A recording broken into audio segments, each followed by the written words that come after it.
Bienvenidos nuevamente a nuestro podcast sobre materia de sociedades. Hoy vamos a hablar sobre el capítulo 3 del libro de autoría del profesor Harvey Rincón, Derecho a Sociedades con Perspectivas Tributarias. La temática para el día de hoy es la teoría general de las sociedades. Y como lo hemos hecho anteriormente, en otros episodios, también extenderemos esta temática con los libros de los doctores Francisco Reyes Villamizar y Lisandro Peñanosa. Bueno, continuando con la compañera, hablaré un poco sobre la historia de las sociedades. Las sociedades mercantiles siempre van a ser paralelas con el desarrollo del comercio. Desde la época antigua se conocen como formas asociativas diversas y se cree que es precisamente a partir de la Edad Media cuando se piensa a configurar la base de las futuras sociedades mercantiles. Por otra parte, existe una gran diferencia entre el préstamo con interés y la comanda. ¿Por qué? Porque en la comanda se corría con el riesgo de que el comerciante perdiera si el mercader no volvía o perdía la mercancía por robo en la travesía marítima. Mientras que con el préstamo con interés, el mercader está obligado a devolver el dinero más los intereses. Con el contrato de comanda se da origen a la sociedad en comandita, donde los socios aportan el capital, pero estos están excluidos de la administración. Otro de los aspectos muy importantes relativos a la evolución histórica de las sociedades lo encontramos en Roma. El derecho romano fue uno de los primeros a incorporar a su derecho diferentes clases de sociedades, llamadas societas. Se llamaban societas Omnium Borarum, Unius Rei y las societas Unius Negotiationes. Otro aspecto histórico importante en materia de sociedades nace en Francia en 1673. Mediante ordenanzas, Francia integra a su derecho dos formas de ejercer el comercio colectivamente, las llamadas sociedades generales y las en comandita. En 1807 se dicta el primer código para regular estas sociedades comerciales. Es muy importante en este momento hablar sobre la evolución histórica que han tenido las sociedades en Colombia. Esta se remonta a la era colonial o a la época colonial con la llegada pues, de los comerciantes a nuestro territorio en el siglo XIX. Esto fue el motor para el crecimiento económico del país y su expansión económica. Las primeras asociaciones encontradas se llamaban compañías comerciales y eran reguladas por las ordenanzas de Bilbao en 1737. En 1795, el Consulado de Comercio en Cartagena de Indias tuvo tres organismos de comercio que fueron un Tribunal de Justicia, una Junta de Protección y una Junta General, que era la Asamblea General de Comercio. Luego, en 1821, la Gran Colombia, la Constitución Política incorpora estas normas antiguas en la legislación nacional en su artículo 188, en lo que no se opusieron a la misma, es decir, tránsito de legislación.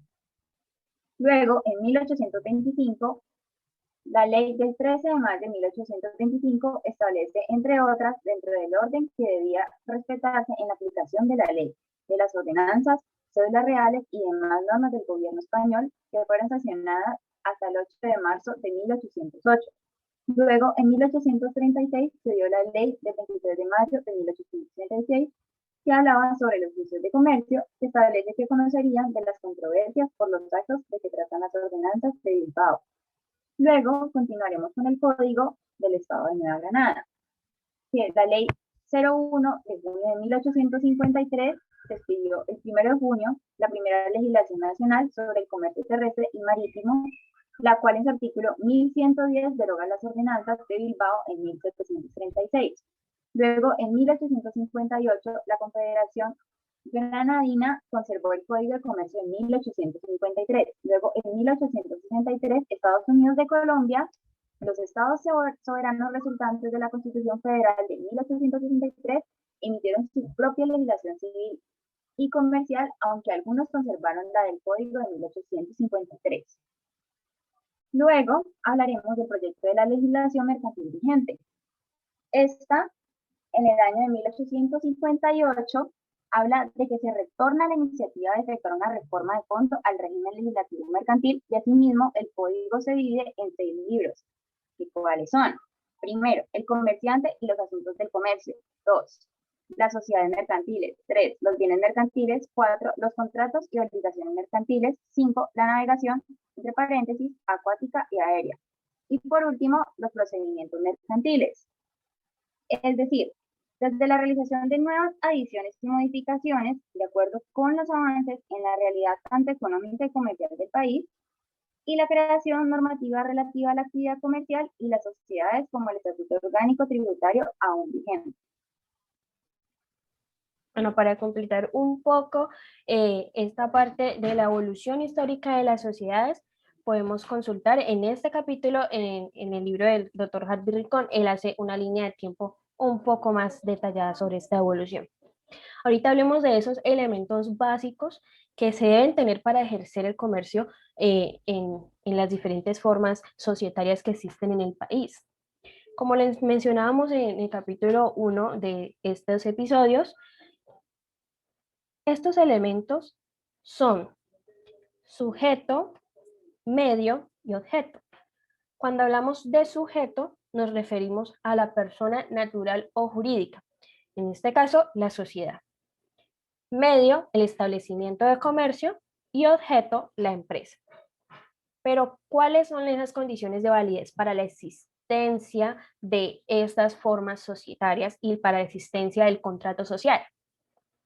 Para que se materialice la sociedad o el contrato social, debe reunir ciertas condiciones de existencia y validez, contenidas pues en nuestro Código de Comercio, en los artículos 98, 101 y 110.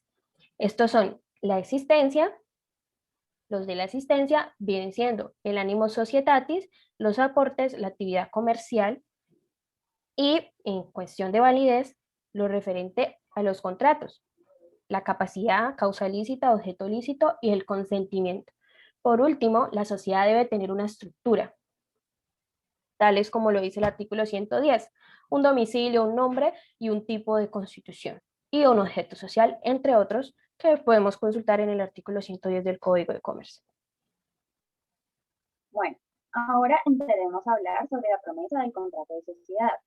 En materia civil, según la ley 153.887, en su artículo 89, nos dice que la promesa de celebrar un contrato no produce obligación alguna, salvo que concurran unas circunstancias que son las siguientes: que la promesa conste por escrito.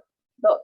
Que el contrato de la promesa se refiera no sea de aquellos que las leyes declaran ineficaces por no concurrir con los requisitos que establece el artículo 1511 del Código Civil. Tercero, que la promesa contenga un plazo o condición que fije la época en que ha de celebrarse el contrato. Y por último, que se determine de tal suerte el contrato, que era para perfeccionarlo solo falte la tradición de la cosa o las formalidades legales. Pero, ¿qué falta aquí? Los requisitos de la promesa del contrato de sociedad, que debe hacerse tanto por escrito con las cláusulas que deben expresarse en el contrato según lo previsto en el artículo 110 y con la indicación del término o condición que se fije en la fecha que ha de constituirse la sociedad, pero la condición se tendrá por fallida si tarda más de 2 años en cumplirse. Ahora hablemos de los promotores. Los promotores son esas personas que realizan actos tendientes a la creación de planes estratégicos que evalúen la proyección de la actividad empresarial de la sociedad. Al tenor del Código de Comercio, los promotores de empresas, el artículo 140 dice: son promotores quienes hayan planeado la organización de una empresa y presentado estudios técnicos de su factibilidad. Dichos promotores responderán solidariamente e ilimitadamente de las obligaciones contraídas para construir la sociedad. Si ésta no se perfecciona, carecerán de toda acción contra los presuntos constituyentes. Es consideradamente importante la labor de los promotores, por cuanto fomentan la creación de sociedades. Como lo decíamos anteriormente en el artículo 140, los promotores se encargan de realizar esos actos que pueden ser planes estratégicos, análisis de costos, adquisición de licencias, contratos relacionados con los fundamentos y estudios de mercado. Entonces, por estas labores que realizan los promotores es que se les reconoce una retribución económica o remuneración. Con esto damos por terminado a la temática del capítulo 3 del libro Derecho de Sociedades con Perspectivas Tributarias del profesor Harvey Rincón. Nos vemos en nuestro próximo episodio.